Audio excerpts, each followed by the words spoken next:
Olá, que bom vê-la novamente aqui no Classe de Professores.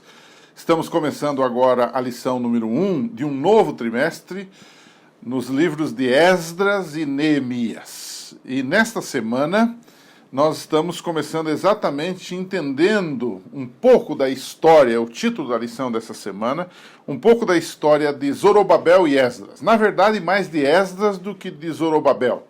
Porque Zorobabel foi um governador que estava governando Judá na sua reconstrução, na reconstrução de Jerusalém e etc. Como todos sabemos, os livros de Esdras e Neemias, eles foram escritos para contar um pouco da história do retorno do povo judeu à sua pátria. Por volta do ano 605, os judeus começaram a ser levados cativos para Babilônia. Eles haviam pecado, desobedecido a Deus, e como uma forma de eles aprenderem a obediência, Deus permitiu que eles fossem levados como cativos para a Babilônia. Mas ao mesmo tempo, Deus prometeu de que eles retornariam para a terra depois de algumas décadas. E então, eles começam a voltar a partir do ano 538 a.C. E esta volta teve seus altos e baixos, seus percalços, mas também teve grandes lições de fé, de liderança, de responsabilidade e de compromisso com as coisas de Deus. Então, nesse trimestre, nós vamos estudar exatamente esta volta e as condições ao redor desta volta dos judeus para Jerusalém e para a Terra Prometida, depois de anos no cativeiro em Babilônia e na Pérsia igualmente. Então, nessa semana, o tema é entendendo um pouquinho de Esdras, um desses personagens, um desses líderes que trouxe o povo de Deus de volta. Então, a lição nos apresenta alguns dados sobre Esdras, muito bem colocados, e eu os dividi da seguinte forma. Primeiro, conhecendo Esdras. Quem era este homem? Esdras era, na verdade, um escriba, um homem versado na lei judaica. E ele tinha um legado sacerdotal, ele era descendente de Arão, famoso Arão, que era irmão de Moisés, e que foi o primeiro sacerdote da nação de Israel. Portanto, era um homem com um passado familiar bastante interessante. Esdras foi identificado, segundo o seu próprio livro diz, como um escriba ou mestre hábil. Ou seja, ele era um homem com o coração preparado para uma obra tão desafiadora quanto era recrutar o povo que estava em Babilônia e levá-lo de volta para a Terra Prometida com todos os percalços que eles enfrentaram pelo caminho e depois quando já estavam lá estabelecidos. Esdras era um servo de Deus, podemos assim dizer. Era conhecido por sua perspicácia na interpretação da lei de Deus. E aquele povo havia sido levado escravo justamente porque transgrediu a lei de Deus. E agora ele precisava de alguém que os instruísse firmemente, fortemente nas coisas de Deus. Então, além disso, Esdras pode ser considerado um homem com um espírito de liderança muito forte, assim como Neemias, vamos ver isso na semana que vem.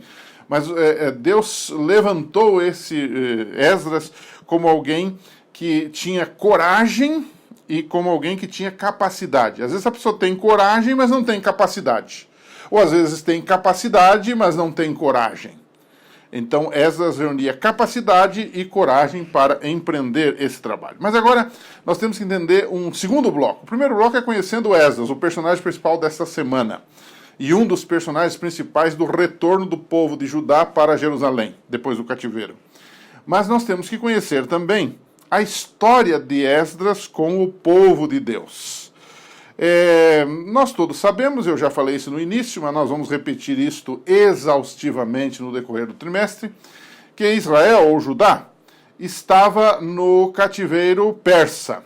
E eles estavam lá já há alguns anos. Porém, havia uma profecia, a profecia de Jeremias, que dizia que depois de 70 anos eles deveriam retornar. Chegou a época e Deus trabalhou o coração primeiro do rei Ciro, e em 538 a.C. ele deu um decreto permitindo que os judeus voltassem do exílio babilônico e persa e começassem a reconstruir, agora inicialmente, o templo. O que lançou os fundamentos desse templo foi Zorobabel, e por isso esse templo ficou conhecido na história como o Templo de Zorobabel. Foi reconstruído depois da destruição imposta por Babilônia. Eles recomeçaram o trabalho, porém, oposição, desânimo e outros fatores fizeram com que eles parassem, desanimassem, tivessem medo de continuarem a reconstrução do templo. Então, alguns anos mais tarde, agora já no ano 520 a.C., Ciro, o Dario, melhor dizendo, um outro rei persa, deu a eles uma nova lei, um novo decreto de reforçando o prosseguimento da reconstrução do templo. Então você pode dizer que houve 3 etapas desta volta. A primeira foi com Zorobabel e Josué, que era o sacerdote, e com Ciro em 538. Depois 520. E então nós temos a terceira e última, e que foi a derradeira e a mais importante. Tanto é que numa das próximas lições nós vamos analisar isto. A data desta terceira repatriação, podemos dizer assim, foi muito significativa porque ela também é a data inicial do período compreendido como 70 semanas, ou 2.300 anos também, de Daniel 8 e de Daniel capítulo 9, naquela famosa profecia que nós conhecemos. Então, a data é 457, agora pelo decreto de Artaxerxes I, um rei persa.